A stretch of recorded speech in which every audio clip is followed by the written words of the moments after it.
Hello students. आज हम एक नया चैप्टर स्टार्ट करना जा रहे हैं जो 11th क्लास में चैप्टर नंबर 21 है, तंत्रिकीय नियंत्रण और समन्वय।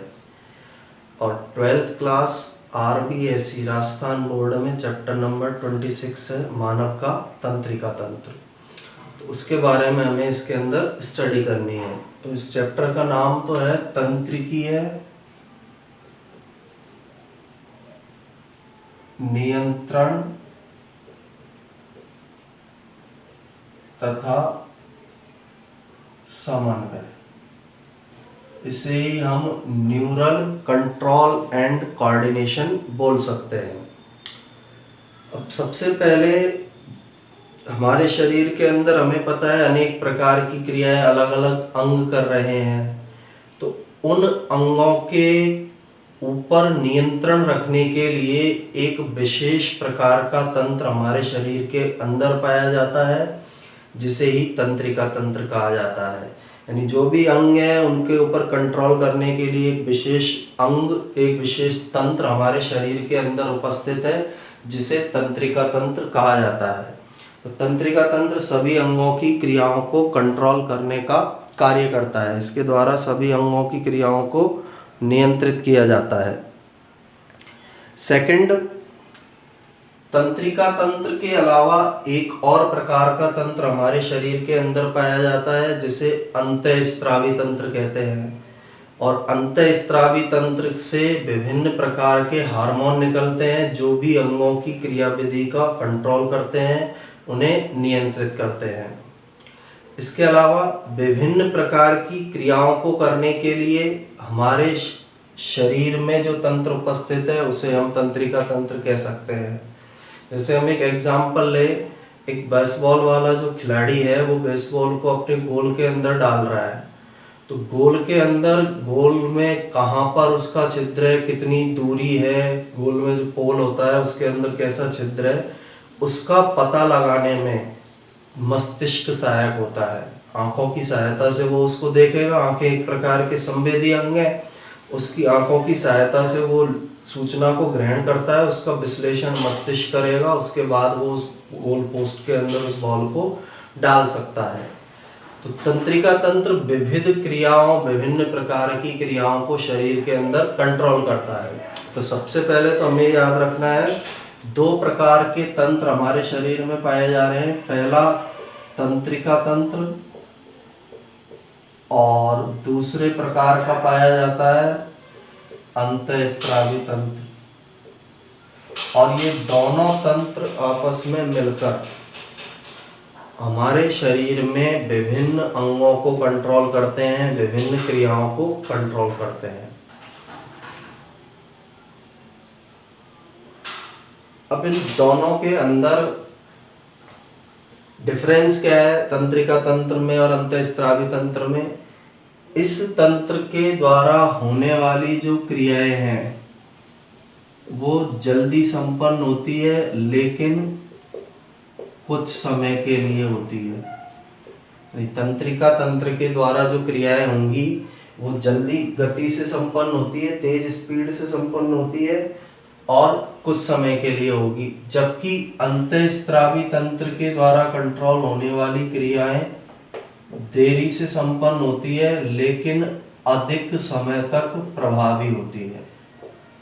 अब इसका हम एग्जाम्पल ले सकते हैं। जैसे तंत्रिका तंत्र का एक एग्जाम्पल ले हम सीधा सा, किसी गर्म वस्तु पर हाथ लगाया, हाथ लगाते ही हम अपने हाथ को हटा लेते हैं, तो वो जल्दी संपन्न हो रही है और कुछ समय के लिए हो रही है। अंतःस्रावी तंत्र में पहले हार्मोन जाएंगे अंग तक, फिर ऑर्गन उस हार्मोन के अकॉर्डिंग अपना कार्य करेगा, तो थोड़ा देरी से संपन्न होती है। और टाइम भी अंतःस्रावी तंत्र के अंदर जो क्रिया हुई है वो अधिक लंबे समय तक चलती है। एक बार हार्मोन उसके अंदर पहुंच गए तो हार्मोन के द्वारा उस अंग को लंबे समय तक उसके अंदर क्रिया को संपन्न किया जाता है। तो दो तंत्र हमारे शरीर में हमारे शरीर की विविध क्रियाओं को नियंत्रित करते हैं, तंत्रिका तंत्र, अंतःस्रावी तंत्र। पहले हम तंत्रिका तंत्र की स्टडी करेंगे, उसके बाद अंतःस्रावी तंत्र की स्टडी करेंगे। अब तंत्रिका तंत्र की यदि हमें डेफिनेशन बोलनी है तो सिंपल सी डेफिनेशन ये होती है, शरीर के विभिन्न अंगों के सभी कार्यों में संतुलन और सामंजस्य बनाने के लिए जो तंत्र पाया जाता है उसे ही तंत्रिका तंत्र कहते हैं। इसकी डेफिनेशन क्या हो जाएगी, शरीर के विभिन्न अंगों के कार्यों में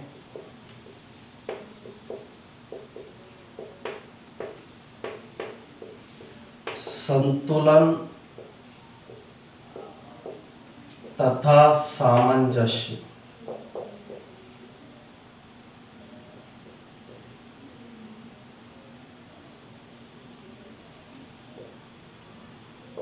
बनाने वाला तंत्र तंत्रिका तंत्र कहलाता है। इन शरीर के विभिन्न अंगों के कार्यों में संतुलन और सामंजस्य बनाने वाला तंत्र तंत्रिका तंत्र कहलाता है। या बॉडी पर कंट्रोल करने वाला तंत्र, पूरे शरीर पर जो कंट्रोल करेगा या नियंत्रण करेगा उस तंत्र को तंत्रिका तंत्र कहते हैं। तो ये तंत्रिका तंत्र की हमारी परिभाषा है, शरीर के विभिन्न अंगों के कार्यों में संतुलन और सामंजस्य बनाने वाला तंत्र तथा शरीर पर नियंत्रण करने वाला तंत्र।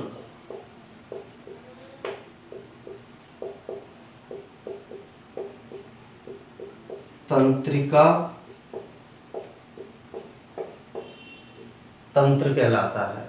तो इसे तंत्रिका तंत्र की सिंपल सी डेफिनेशन याद रखनी है, शरीर के विभिन्न अंगों के कार्यों में संतुलन और सामंजस्य बनाने वाला तंत्र और हमारे शरीर पर कंट्रोल करने वाले तंत्र को तंत्रिका तंत्र कहते हैं। अब आवश्यकता क्यों हुई इसकी, क्योंकि मनुष्य के अंदर विकसित रूप में पाया जा रहा है। यदि हम लोअर एनिमल से स्टार्ट करें तो लोअर जो संघ के एनिमल्स हैं उनके अंदर तंत्रिका तंत्र नहीं पाया जाता है, यानी मस्तिष्क मेरुरज्जु नहीं पाए जाते हैं, केवल कुछ तंत्रिकाएं पाई जाती है, उनके गुच्छे गैंग्लियन पाए जाते हैं। लेकिन जैसे जैसे जीवों का विकास हुआ और उनके अंदर सिर और धड़ वाले भाग का विकास हुआ तो सिर वाले भाग के अंदर मस्तिष्क को विकसित किया गया, जिससे कि एक पर्टिकुलर जगह से पूरे शरीर को कंट्रोल किया जा सके, पूरे शरीर का नियंत्रण उसके द्वारा किया जा सके। जैसे हम छोटे एनिमल का एग्जाम्पल ले, प्रोटोजोआ, उसके अंदर कोई तंत्रिका तंत्र नहीं मिलेगा। लेकिन एक एग्जाम्पल हम हमारा ले मनुष्य का, तो हमारे अंदर एक पूरा डेवलप सिस्टम पाया जा रहा है। तो इसमें जैसे जैसे जीवों का विकास हुआ है उसके कार्यों के अंदर विविधता आई है, उन्हें कंट्रोल करने के लिए इस तंत्रिका तंत्र का विकास हुआ है, डेवलपमेंट हुआ है। इसके बाद मनुष्य में भी प्रारंभ में जो तंत्रिका तंत्र में मस्तिष्क आ रहा है उसकी कैपेसिटी कम थी। जैसे जैसे मनुष्य का विकास हुआ वैसे वैसे इस मस्तिष्क की क्षमता का भी विकास होता गया है। आधुनिक मानव के अंदर लगभग 1600 सीसी क्षमता वाला ब्रेन या मस्तिष्क पाया जाता है, जबकि पुराने जो मानव थे उनके अंदर 600 सीसी का 700 सीसी का ब्रेन या मस्तिष्क पाया जाता था। इसके बाद जो तंत्रिका तंत्र है इसके अंदर एक विशेष प्रकार की कोशिकाएं पाई जाती है। उन विशेष कोशिकाओं को तंत्रिका कोशिका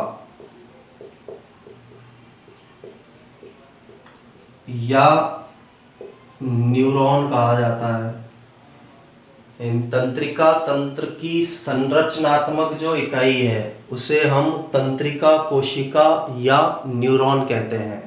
तंत्रिका कोशिका या न्यूरॉन तंत्रिका तंत्र की संरचनात्मक और क्रियात्मक इकाई होती है। इसी के द्वारा तंत्रिका तंत्र में विभिन्न कार्यों को संपन्न किया जाता है। ये विभिन्न उद्दीपनों को ग्रहण करती है और उनका संचरण करती है। तंत्रिका कोशिका या न्यूरॉन का काम क्या है? विभिन्न उद्दीपनों को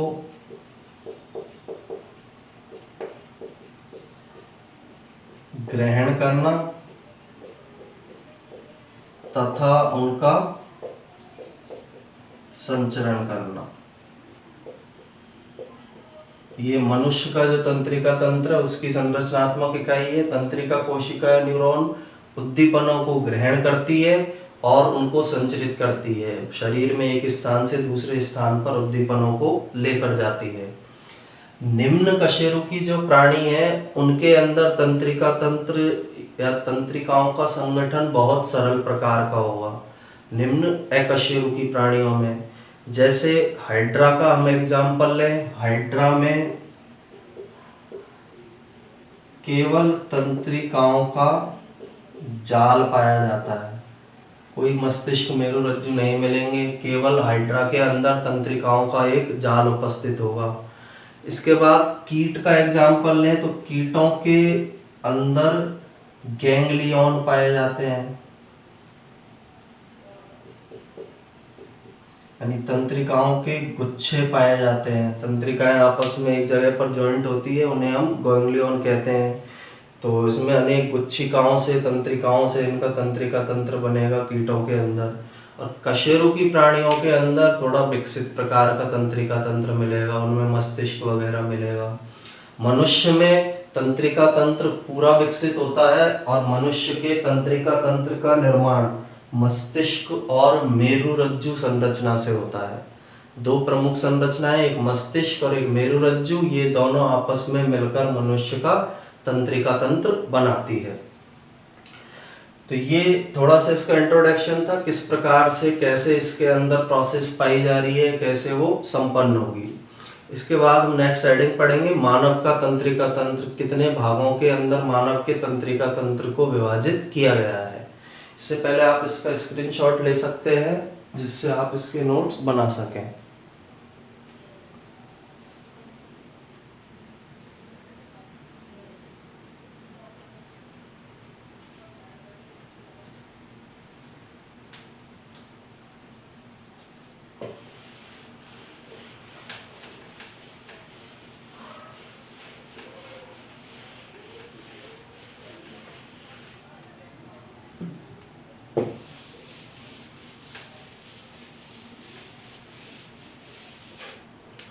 तो हमारी नेक्स्ट जो हेडिंग है मानव का तंत्रिका तंत्र।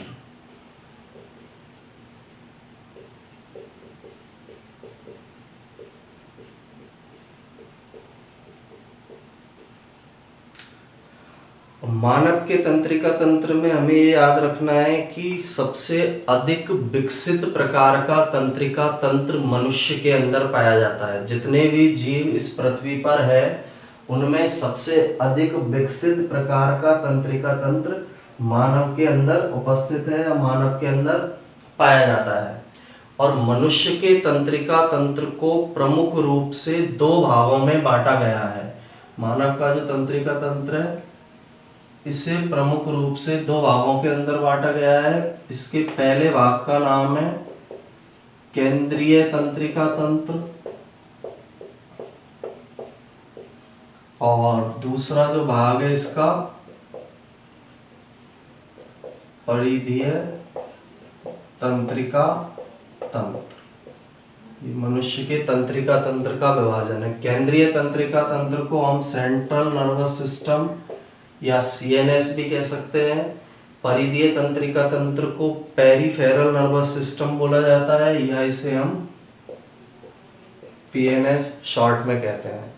तो मनुष्य का जो तंत्रिका तंत्र है उसे दो भागों में बांटा है, केंद्रीय तंत्रिका तंत्र सीएनएस, दूसरा है परिधीय तंत्रिका तंत्र या पीएनएस। केंद्रीय जो तंत्रिका तंत्र है उसमें भी दो भाग हैं।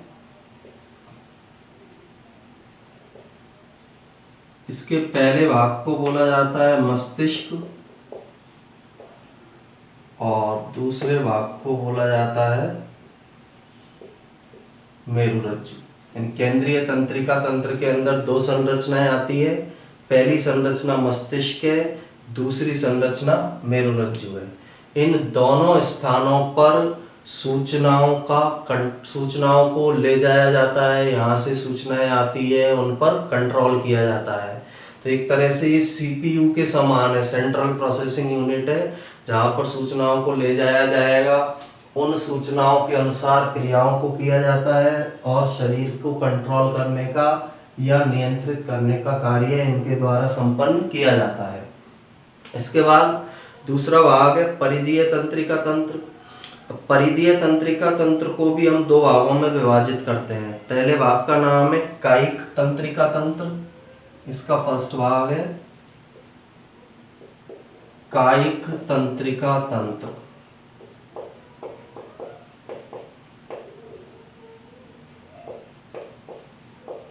कायिक तंत्रिका तंत्र को इंग्लिश में बोला जाता है सोमेटिक नर्वस सिस्टम, इसलिए इसे हम बोल सकते हैं एसएनएस।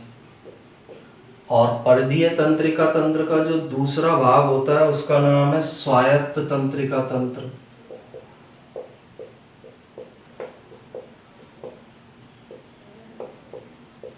इसे शॉर्ट में बोला जाता है एएनएस, ऑटोनॉमस नर्वस सिस्टम। अब दोनों के अंदर डिफरेंस क्या है? कायिक तंत्रिका तंत्र हमारी इच्छा के अनुसार अंगों को कंट्रोल करने में सहायता करता है। ये वाला जो तंत्रिका तंत्र है हमारी इच्छा के अकॉर्डिंग क्रियाओं को कराता है, जबकि स्वायत्त तंत्रिका तंत्र अनैच्छिक रूप से क्रियाओं को कराता है, यानी ये ऐच्छिक क्रियाओं को कंट्रोल करता है। स्वायत्त तंत्रिका तंत्र जो है वह अनैच्छिक क्रियाओं को कंट्रोल करेगा। मेन डिफरेंस दोनों में ये है, इसके द्वारा ऐच्छिक क्रियाओं का कंट्रोल होगा, इसके द्वारा अनैच्छिक क्रियाओं का कंट्रोल होगा। स्वायत्त तंत्रिका तंत्र को फिर से दो प्रमुख भागों के अंदर बांटा है। इसमें पहले भाग को बोला जाता है अनुकंपी तंत्रिका तंत्र,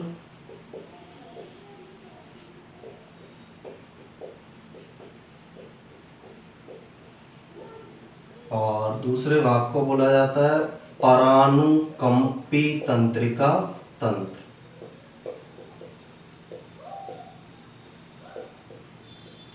अनुकंपी तंत्रिका तंत्र को इंग्लिश में बोला जाता है सिंपैथेटिक नर्वस सिस्टम, तो शॉर्ट में इसे हम बोल सकते हैं एसएनएस, सिंपैथेटिक नर्वस सिस्टम। यहाँ सोमेटिक है, यहाँ सिंपैथेटिक है।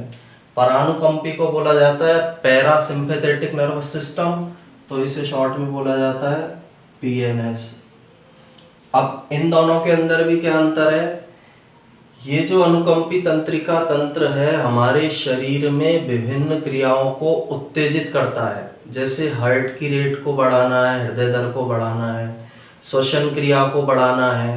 तो जो उत्तेजित करने की जो प्रोसेस है या प्रक्रिया है वो अनुकंपी तंत्रिका तंत्र करेगा। और शरीर के विभिन्न अंगों को शांत करने की जो क्रिया है या उनकी क्रियाओं को धीमा करने की जो क्रिया है वो परानुकंपी तंत्रिका तंत्र करता है। जैसे बढ़ी हुई हार्ट रेट को घटाना, बढ़ी हुई श्वसन दर को कम करना, ये सारे काम इनके द्वारा किए जाते हैं। यानी इसका जस्ट अपोजिट काम परानुकंपी तंत्रिका तंत्र करेगा। अनुकंपी तंत्रिका तंत्र अंगों की क्रियाओं को बढ़ाता है, जबकि परानुकंपी तंत्रिका तंत्र अंगों की क्रियाओं को घटाने का कार्य करता है। यहाँ एक डिफरेंस हमें याद रखना है, परानुकंपी तंत्रिका तंत्र पाचन तंत्र की क्रियाविधि को बढ़ाता है। वैसे इसका काम अंगों की क्रियाविधि को कम करना है, लेकिन पाचन तंत्र के अंदर यह बढ़ाने का काम करेगा। और अनुकंपी तंत्रिका तंत्र पाचन तंत्र की क्रियाविधि को कम करता है। ये एक अपवाद है इसके अंदर, पाचन तंत्र में इनका काम चेंज हो जाता है। बाकी अनुकंपी का काम है अंगों की क्रियाविधि को बढ़ाना, अंगों को उत्तेजित करना, और परानुकंपी का काम है अंगों की क्रियाविधि को धीमा करना या अंगों की क्रियाविधि को शांत करना। ये काम इनके द्वारा संपन्न किया जाता है। तो ये डिवाइडेशन है हमारा केंद्रीय और परिधीय। केंद्रीय में मस्तिष्क मेरुरज्जु, परिधीय में दो प्रकार, कायिक तंत्रिका तंत्र, स्वायत्त तंत्रिका तंत्र। स्वायत्त के भी दो प्रकार, अनुकंपी तंत्रिका तंत्र और परानुकंपी तंत्रिका तंत्र। इसके अलावा जो केंद्रीय तंत्रिका तंत्र है उसमें मस्तिष्क और मेरुरज्जु जो पाए जा रहे हैं उनका निर्माण करने के लिए विभिन्न प्रकार के अंग होते हैं। जैसे मस्तिष्क के भाग है अग्र मस्तिष्क, मध्य मस्तिष्क, पश्च मस्तिष्क, ये सभी भाग मिलकर इसका निर्माण करेंगे। उनके अंदर भी कुछ भाग पाए जाते हैं। अग्र मस्तिष्क के कुछ भागों में बांटा है, मध्य को बांटा गया है, पश्च को बांटा गया है। मेरुरज्जु या स्पाइनल कॉर्ड पीछे हमारी रीढ़ की हड्डी में पाई जाने वाली स्ट्रक्चर है और यह प्रमुख रूप से प्रतिवर्ती क्रियाओं को कंट्रोल करती है। प्रतिवर्ती क्रियाएं क्या होती है? जैसे हम रास्ते में चल रहे हैं, पैर में यदि कील हमें चुभ गई तो हम पैर को हटा लेते हैं, प्रतिवर्ती क्रिया है। सेकंड प्रतिवर्ती क्रिया, किसी गर्म वस्तु पे हाथ लगा तो हमने हटाया उस हाथ को, तो प्रतिवर्ती क्रिया। तो प्रतिवर्ती क्रियाओं को कंट्रोल मेरुरज्जु के द्वारा किया जाएगा। अब जो परिधीय तंत्रिका तंत्र है उसके अंदर दो प्रमुख प्रकार की तंत्रिकाएं पाई जाती है। परिधीय तंत्रिका तंत्र में दो प्रमुख प्रकार की तंत्रिकाएं होती हैं। पहली वाली जो तंत्रिका है उसे हम संवेदी तंत्रिका कहते हैं। परिधीय तंत्रिका तंत्र में दो प्रमुख प्रकार की तंत्रिकाएं पाई जाएगी। पहली वाली को संवेदी तंत्रिका या अभिवाही तंत्रिका कहते हैं।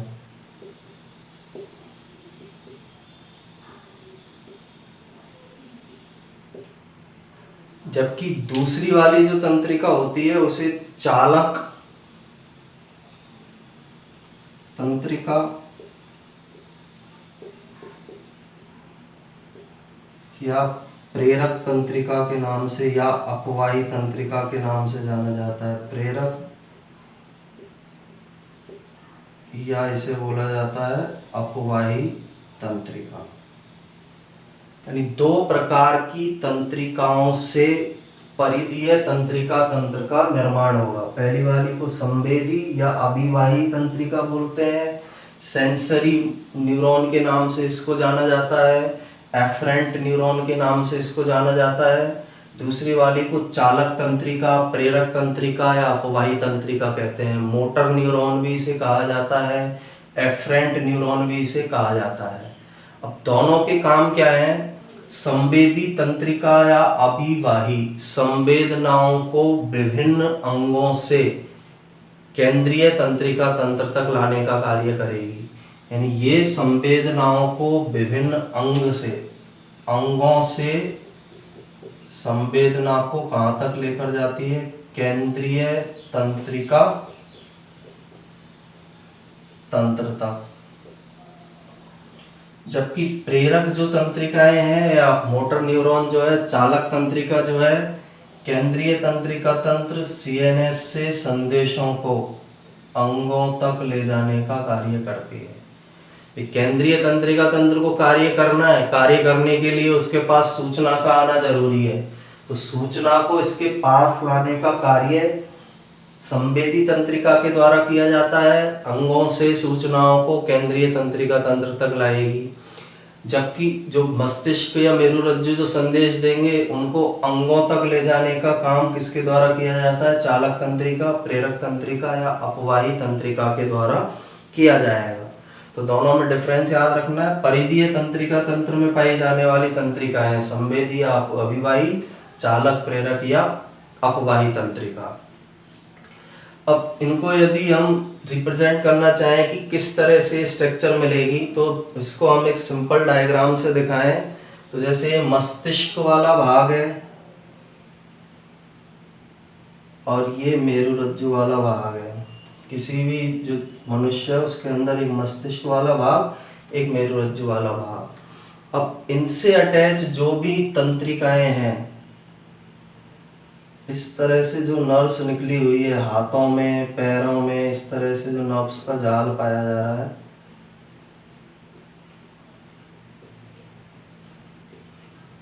इस तरह का एक जाल मिलेगा विभिन्न नर्व्स का। तो रेड कलर से जो हमने दर्शाया है वो तो किसके अंदर आ जाता है? सीएनएस। रेड कलर वाला है सीएनएस, जिसमें मस्तिष्क और मेरुरज्जु आएंगे। और ब्लैक कलर से जो डिफरेंट तंत्रिकाओं को हमने दर्शाया है इसे बोला जाता है पीएनएस। यानी सेंट्रल नर्वस सिस्टम सेंटर में है शरीर के, ब्रेन, और दूसरा कौन सा है? स्पाइनल कॉर्ड या मेरुरज्जु। और परिधीय तंत्रिका तंत्र पूरे शरीर में जो तंत्रिकाओं का जाल फैला हुआ है उसे हम पीएनएस या परिधीय तंत्रिका तंत्र कहते हैं। तो ये दोनों में डिफरेंस है। सेंटर वाले भाग में सीएनएस, मस्तिष्क, मेरुरज्जु एक तरह से सीपीयू है, जैसे कंप्यूटर में सीपीयू होता है उस तरह का है। पीएनएस एक नर्व्स का जाल है जो शरीर के सभी अंगों में फैला हुआ है, उसको हम परिधीय तंत्रिका तंत्र या पीएनएस कहते हैं। तो इसमें हमें ये सारी चीज़ें याद रखनी है, कौन सी किस प्रकार की तंत्रिका है, किसके अंदर उसे डिवाइड किया गया है, इन सारी बातों को हमें याद रखना है। इसका भी आप स्क्रीनशॉट ले सकते हैं।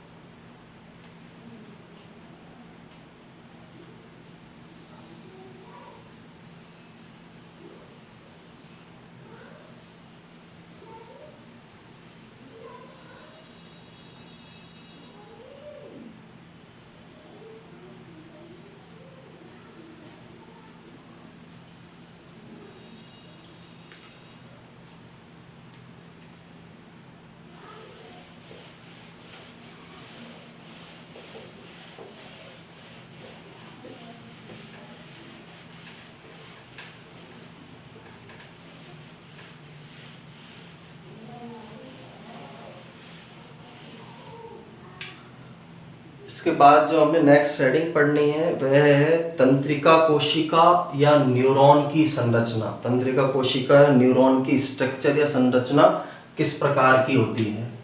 तंत्रिका कोशिका या न्यूरॉन की संरचना। अब इसमें सबसे पहले तंत्रिका कोशिका या न्यूरॉन क्या होती है। तंत्रिका तंत्र की संरचनात्मक और क्रियात्मक इकाई को तंत्रिका कोशिका कहा जाता है। तो इसकी डेफिनेशन क्या होगी। तंत्रिका तंत्र की संरचनात्मक व क्रियात्मक इकाई तंत्रिका कोशिका या न्यूरॉन कहलाती है। जैसे हमने पढ़ा था उत्सर्जन तंत्र, वहां संरचनात्मक क्रियात्मक इकाई थी नेफ्रॉन। पाचन तंत्र, उसके अंदर हेपेटोसाइट कोशिका लीवर के अंदर जो पाई जा रही थी वो संरचनात्मक क्रियात्मक इकाई थी। तो इसी प्रकार मनुष्य के अंदर जो तंत्रिका तंत्र है उसकी संरचनात्मक और क्रियात्मक इकाई तंत्रिका कोशिका और न्यूरॉन होती है। अब तंत्रिका कोशिका की स्ट्रक्चर का हम अध्ययन करें तो इसे हम एक डायग्राम से, चित्र से रिप्रेजेंट करते हैं। जैसे हम तंत्रिका कोशिका का डायग्राम बनाएं।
तंत्रिका कोशिका की स्ट्रक्चर का डायग्राम है।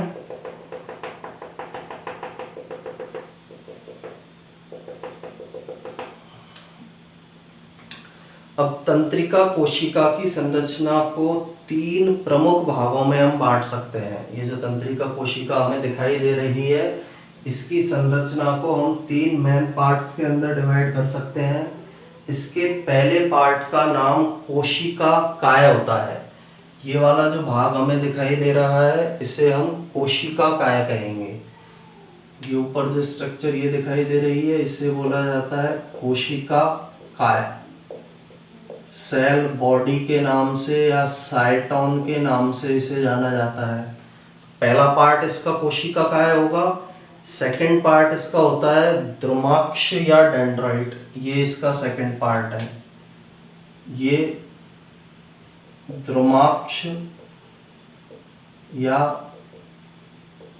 डेंड्राइट्स होते हैं। और इसकी संरचना का तीसरा भाग होता है तंत्रिकाक्ष या एक्सॉन। ये जो भाग हमें दिखाई दे रहा है ये तंत्रिकाक्ष या इसको बोला जाता है एक्सॉन। तो तीन प्रमुख भागों के अंदर इसके स्ट्रक्चर को बांटा जा सकता है। पहली कोशिका काय साइटोन, दूसरा द्रुमाक्ष डेंड्राइट और तीसरा इसका प्रमुख भाग होता है तंत्रिकाक्ष या एक्सॉन होता है।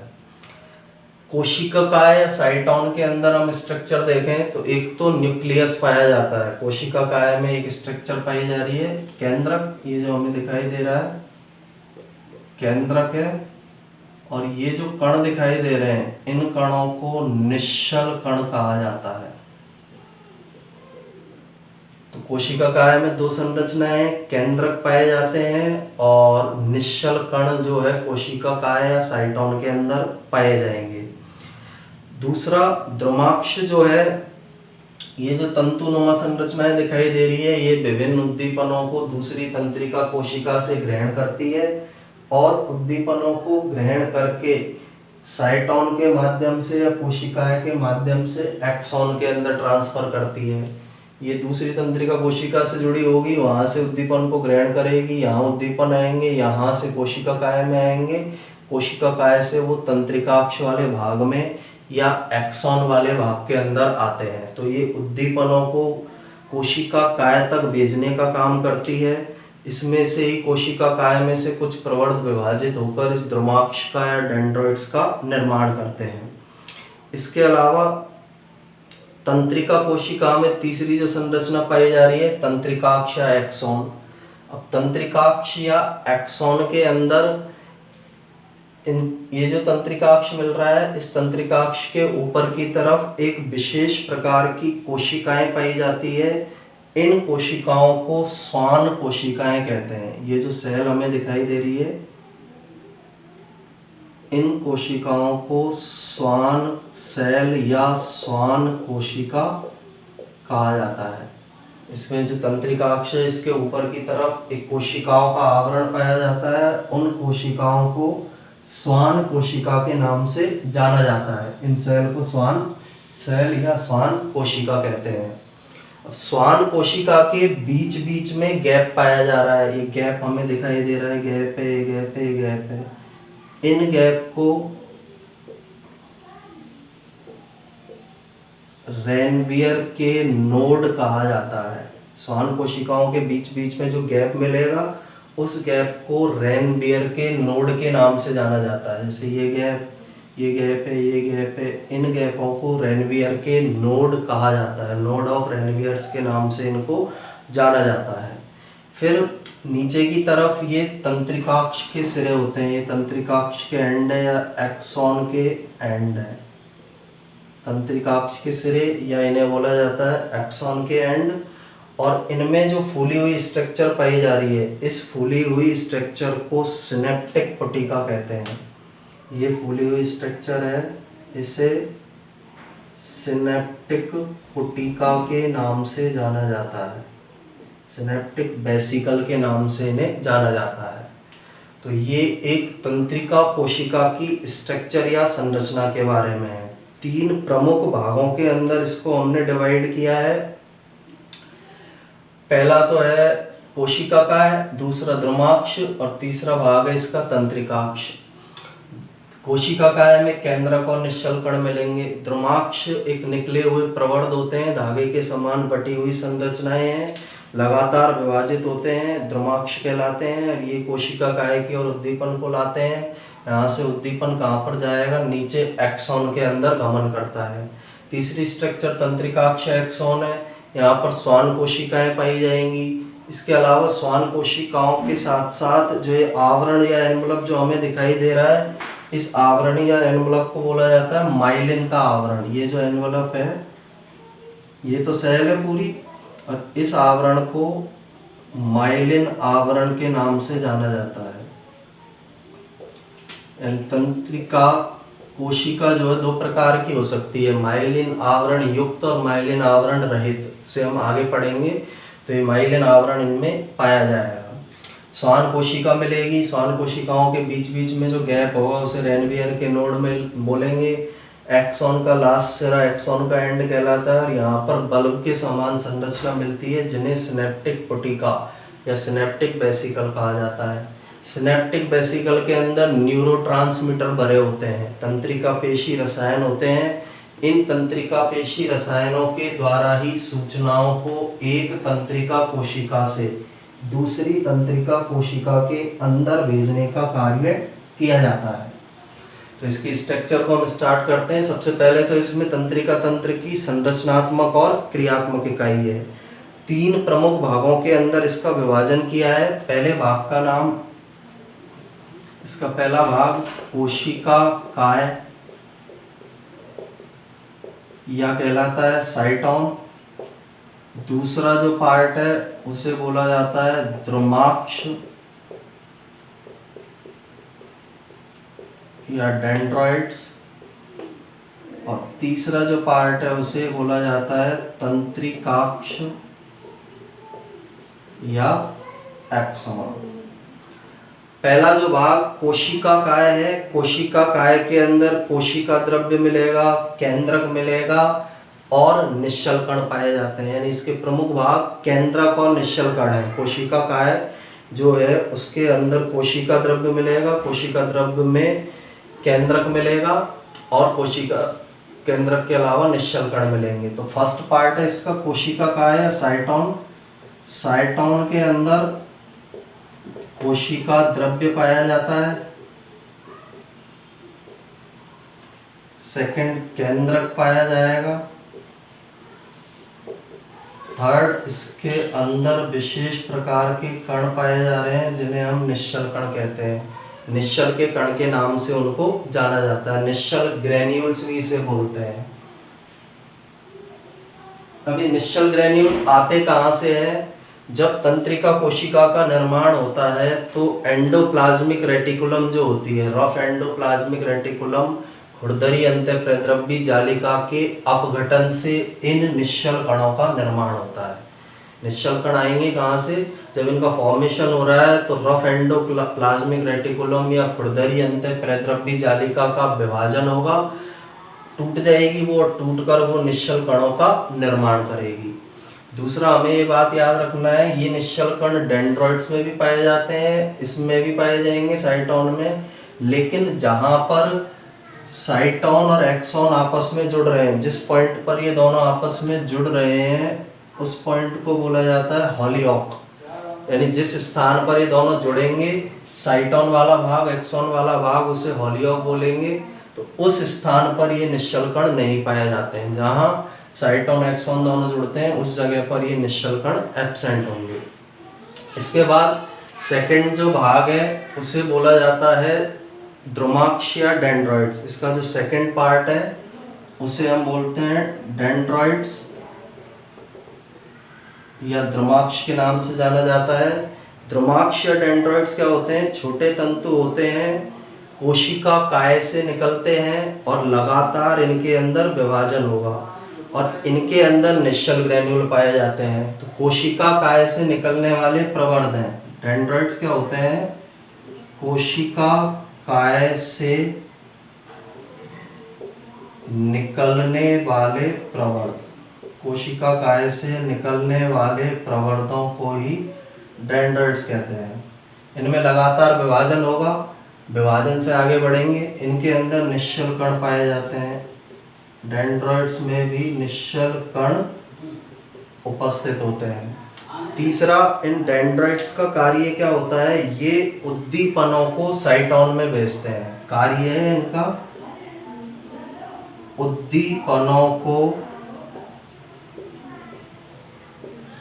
साइटोन में भेजना। यानी इनके द्वारा जो दूसरी तंत्रिका कोशिका से उद्दीपन आ रहे हैं उन उद्दीपनों को इस साइटोन में भेजा जाएगा। इस साइटोन से ये एक्सॉन से होते हुए यहाँ एक्सॉन एंड पे आएंगे, सिनेप्टिक पट्टिका में आएंगे और यहाँ से फिर नेक्स्ट जो न्यूरॉन है उसके अंदर इन उद्दीपनों को भेजा जाता है। तो ये सेकंड भाग है जिसे डेंड्रॉइड्स या द्रुमाक्ष के नाम से जाना जाता है, जिसे हम डेंड्रॉइड्स या द्रुमाक्ष कहते हैं।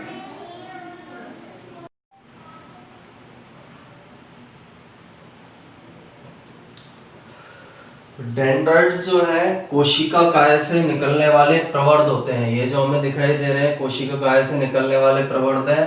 आगे ये और ब्रांचों में इस तरह से क्या हो जाते हैं, विभाजित हो जाएंगे।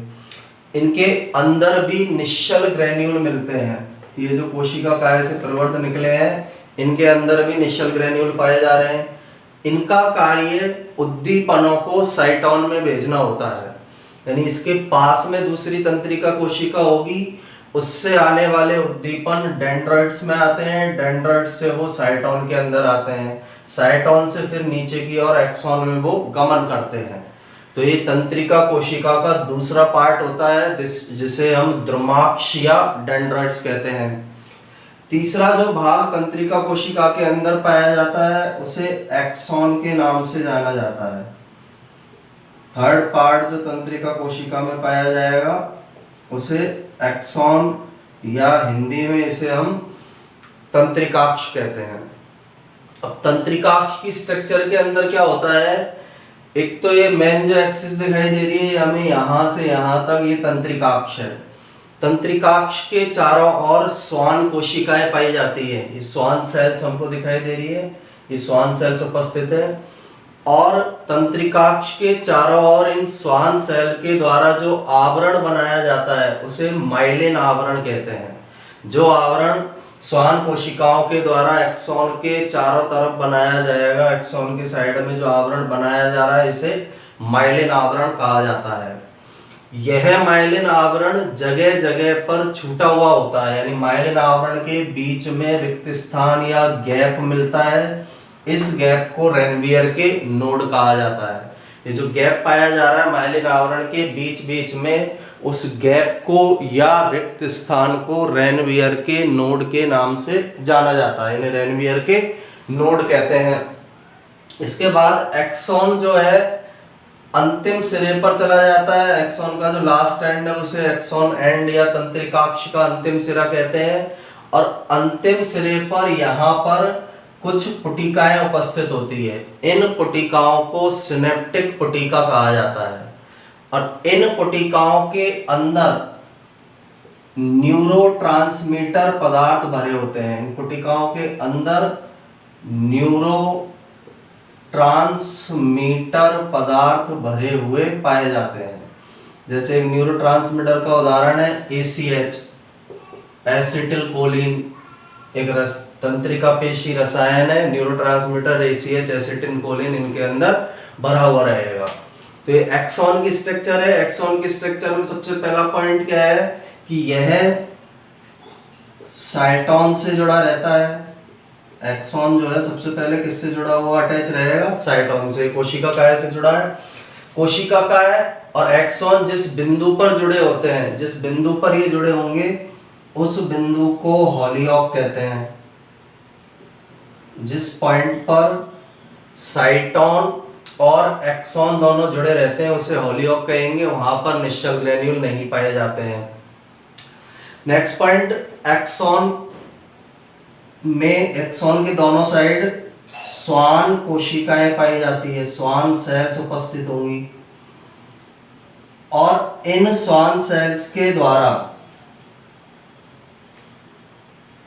माइलिन आवरण का निर्माण किया जाता है। श्वान सेल माइलिन आवरण का निर्माण करेगी।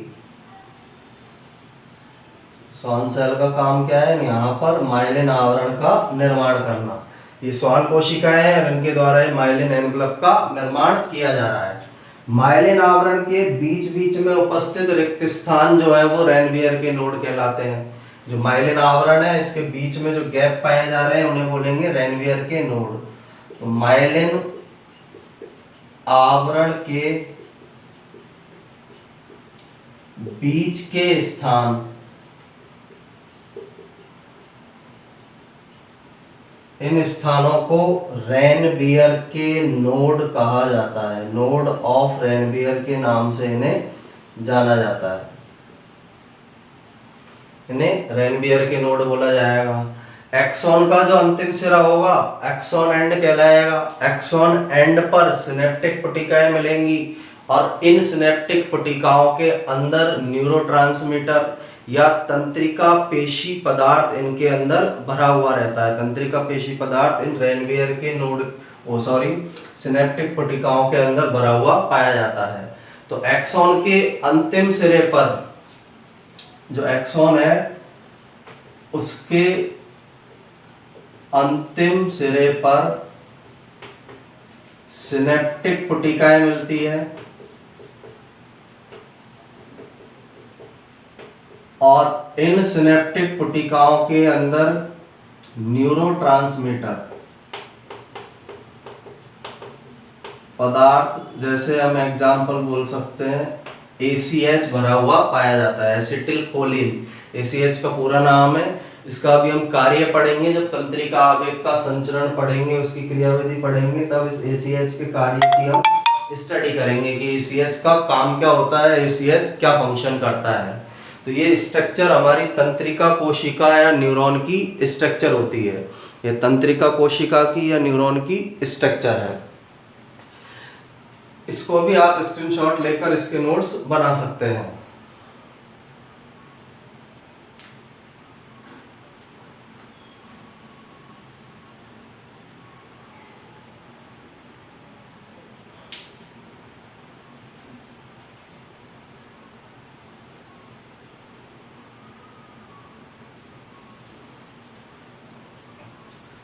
इसके बाद ये न्यूरॉन की स्ट्रक्चर हो गई। न्यूरॉन की स्ट्रक्चर के बाद हमें न्यूरॉन के प्रकार के बारे में पढ़ना है कि न्यूरॉन के कुछ टाइप्स या प्रकार होते हैं, उनकी हम स्टडी करेंगे।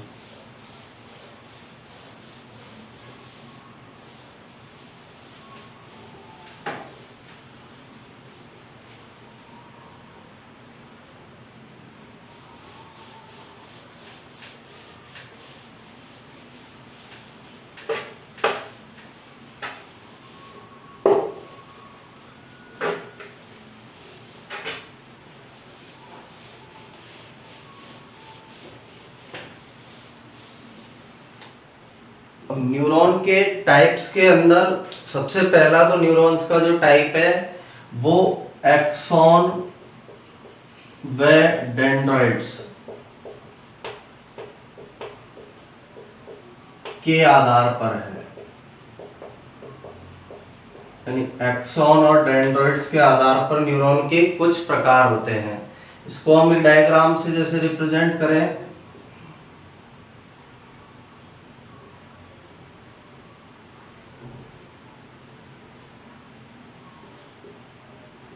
एक रफली डायग्राम हमने बनाया है।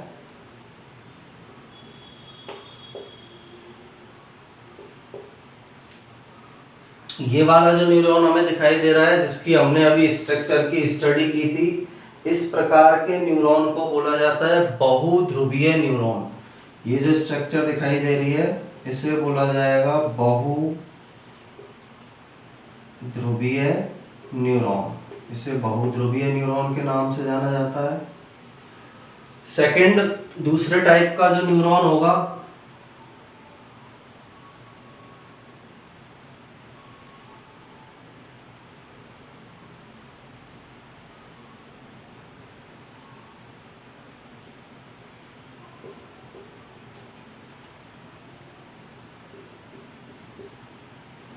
इस वाले न्यूरॉन को बोला जाता है द्विध्रुवीय न्यूरॉन। ये न्यूरॉन कहलाएगा द्विध्रुवीय न्यूरॉन। थर्ड टाइप का जो न्यूरॉन होगा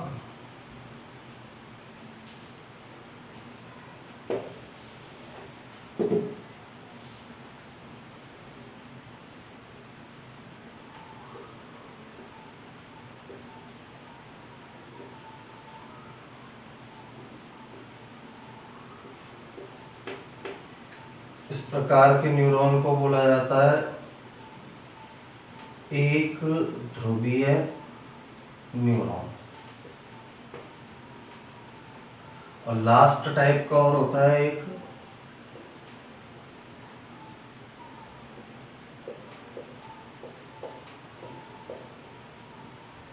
फोर्थ टाइप अध्रुवीय न्यूरॉन। तो 4 प्रकार के न्यूरॉन एक्सॉन और डेंड्राइट्स की संख्या के आधार पर होंगे। एक्सॉन अभी हमने पढ़ा है, न्यूरॉन का निचला हिस्सा होता है। डेंड्राइट्स हम पढ़ चुके हैं, साइटोन से निकलने वाले प्रवर्त होते हैं जो आगे अनेक शाखाओं के अंदर विभाजित होते हैं। बहुत सारी ब्रांचेज के अंदर इनका विभाजन होगा। अब इसके अंदर क्या होता है, सबसे पहला जो न्यूरॉन हम देख रहे हैं बहुध्रुवीय न्यूरॉन, या जिसे हम मल्टीपोलर न्यूरॉन भी बोलते हैं। मल्टीपोलर न्यूरॉन की विशेषता क्या होती है, इसमें एक एक्सॉन और अनेक डेंड्राइट्स पाए जाते हैं। ये एक एक्सॉन है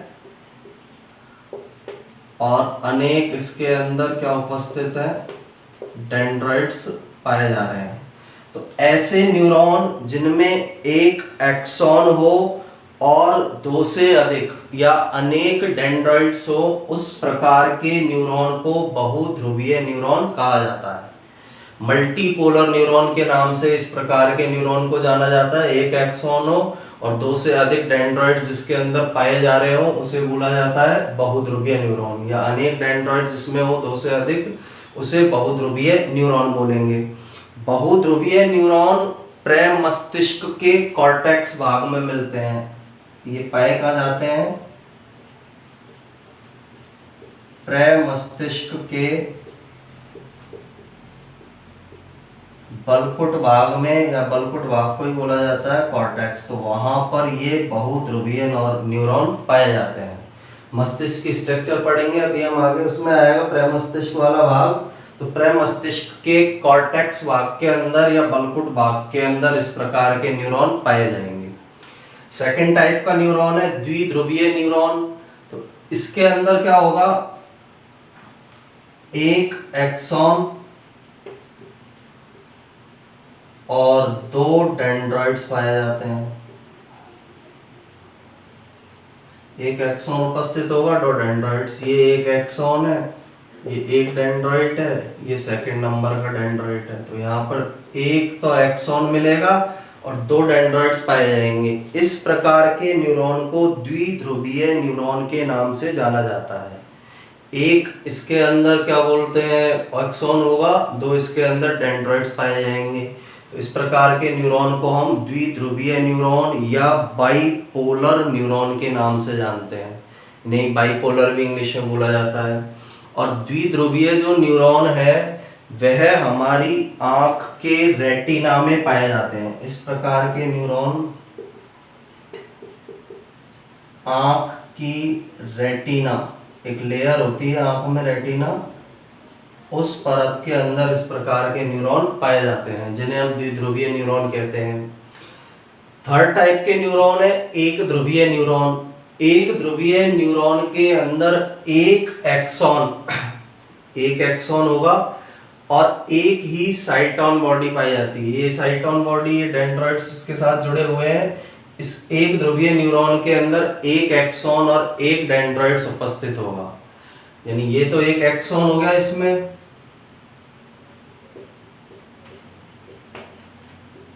और ये जो हिस्सा दिखाई दे रहा है ये डेंड्राइट्स है।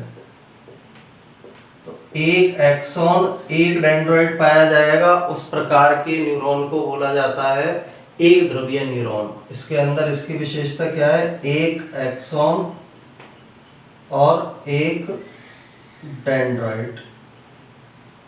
और इस प्रकार के न्यूरॉन भ्रूणीय अवस्था में पाए जाते हैं। ये जो न्यूरॉन है एक ध्रुवीय न्यूरॉन, ये भ्रूणीय अवस्था के अंदर ये उपस्थित होंगे, भ्रूणीय अवस्था में ये पाए जाएंगे। एक जिसके अंदर एक्स डेंड्राइट होगा, ये एक सिंगल डेंड्राइट है, 2 नहीं है, एक से अटैच, यहाँ अटैच पॉइंट एक है ना यहाँ पर, इसलिए सिंगल है। यहाँ पर 2 बार अटैच पॉइंट है, द्विध्रुवीय हो गया। यहाँ बहुत सारे हैं इसलिए बहुध्रुवीय हो गया।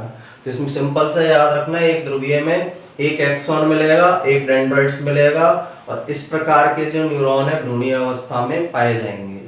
लास्ट है फोर्थ, अध्रुवीय न्यूरॉन। अध्रुवीय न्यूरॉन में एक्सॉन एब्सेंट होता है।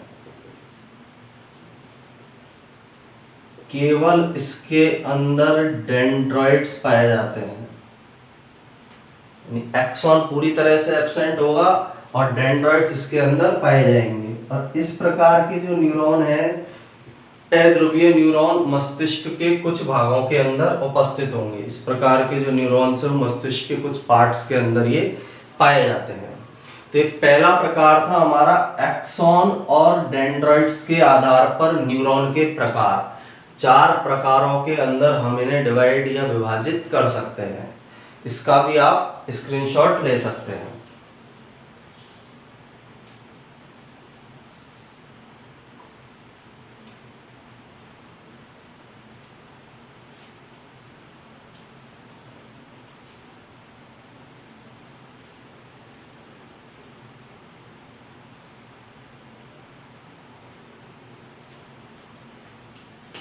इसके बाद दूसरा जो आधार होता है एक्सॉन के प्रकार का,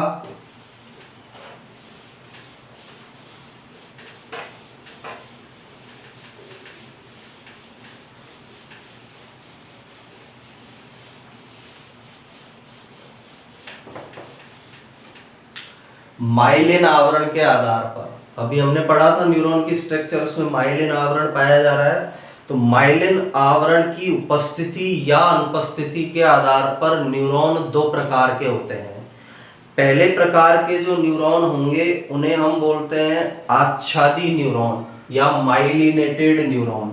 तो सेकंड टाइप कौन सा है हमारा? माइलिन आवरण के आधार पर। न्यूरॉन के टाइप्स या प्रकार 2 प्रकार इसके अंदर हो सकते हैं। फर्स्ट टाइप जो होगा उसे बोला जाता है आच्छादी या माइलिनेटेड न्यूरॉन।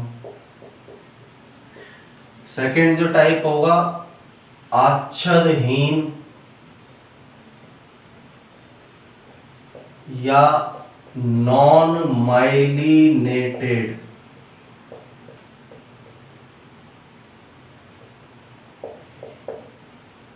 न्यूरॉन।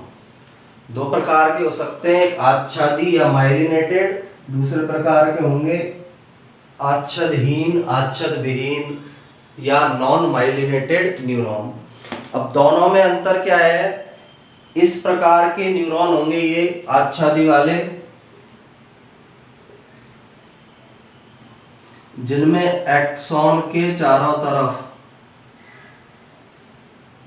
जो एक्सॉन वाला भाग है उसमें माइलिन आवरण उपस्थित होगा। ऐसे न्यूरॉन जिनमें एक्सॉन पर माइलिन का आवरण पाया जाता है उन्हें बोला जाता है आच्छादी या माइलिनेटेड न्यूरॉन। दूसरे ऐसे न्यूरॉन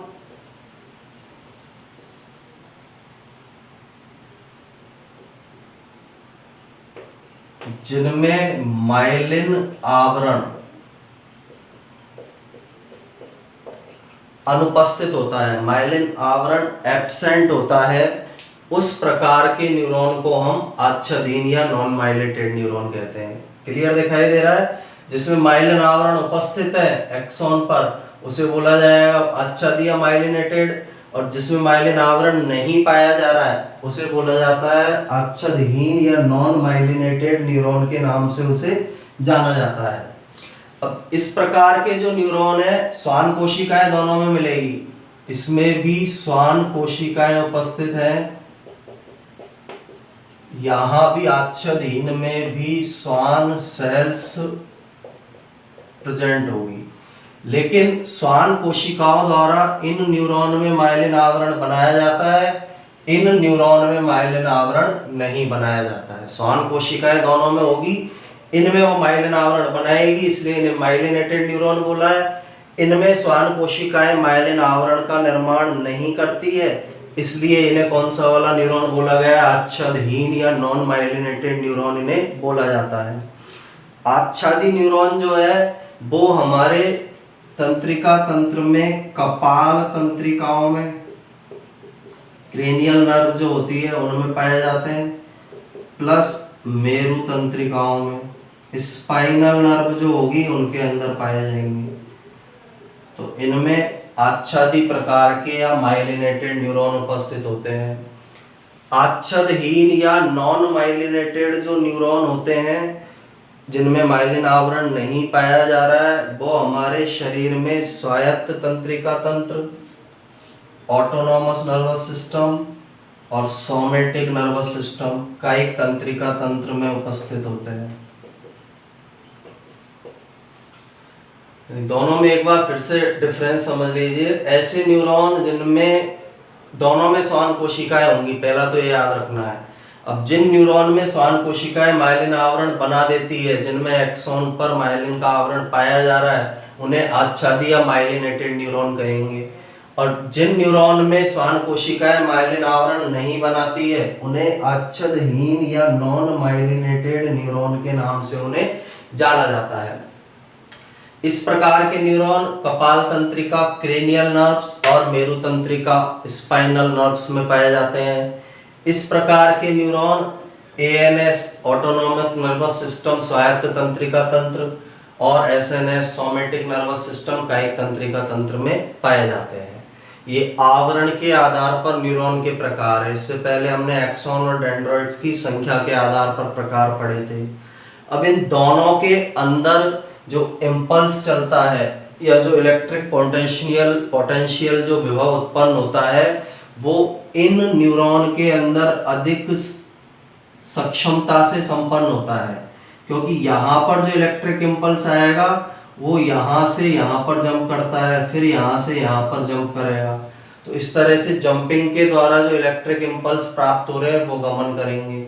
जबकि इस प्रकार के न्यूरॉन में सीधा का सीधा इस प्रकार से जो इलेक्ट्रिक इम्पल्स आएगा वो गमन करेगा। अब सीधा एक लंबी दूरी तक जा रहा है तो उसके उस प्रकार के विभव के टूटने की संभावना ज़्यादा होती है, वहाँ सिग्नल सही प्रकार से पहुँचने की संभावना कम हो जाती है। जबकि इस प्रकार के में उछल कर जा रहा है तो थोड़ा जल्दी संपन्न होगा, यहाँ पर देरी से संपन्न होगा। जंपिंग का फर्क पड़ रहा है। यहाँ एक सीधा चलना होता है हमारा स्ट्रेट, एक कूद कर चलना, तो कूद कर जो चलने में है हमें कम समय लगता है। तो यहाँ तेजी से संचरण होगा आवेगों का। आच्छादहीन या नॉन माइलिनेटेड न्यूरॉन के अंदर जो आवेग का संचरण है वो धीमी गति से संपन्न होता है। तो ये हमने एक जो तंत्रिका तंत्र की संरचनात्मक और क्रियात्मक इकाई है, जिसे हम तंत्रिका कोशिका या न्यूरॉन कहते हैं, उसकी स्ट्रक्चर का अध्ययन किया है, उसके प्रकारों का अध्ययन किया है। सिंपल सा याद रखना है, 3 मेन पार्ट होते हैं, साइटोन, डेंड्रॉइड्स और एक्सोन। साइटोन बीच वाला हिस्सा है जिसके कोशिका द्रव्य में केंद्रक और निश्चल कण मिलेंगे। साइटोन से निकले हुए प्रवर्ध डेंड्रॉइड्स कहलाते हैं, जो अनेक शाखाओं में बटे होते हैं, उद्दीपनों को साइटोन तक पहुंचाने में सहायक होते हैं। एक्सोन साइटोन से जुड़ी हुई नीचे न्यूरॉन की स्ट्रक्चर होती है और इसके एंड पर सिनेप्टिक पुटिकाएं पाई जाती है जिनमें न्यूरोट्रांसमीटर भरा होता है। उसके बाद प्रकारों के बारे में पढ़ा है।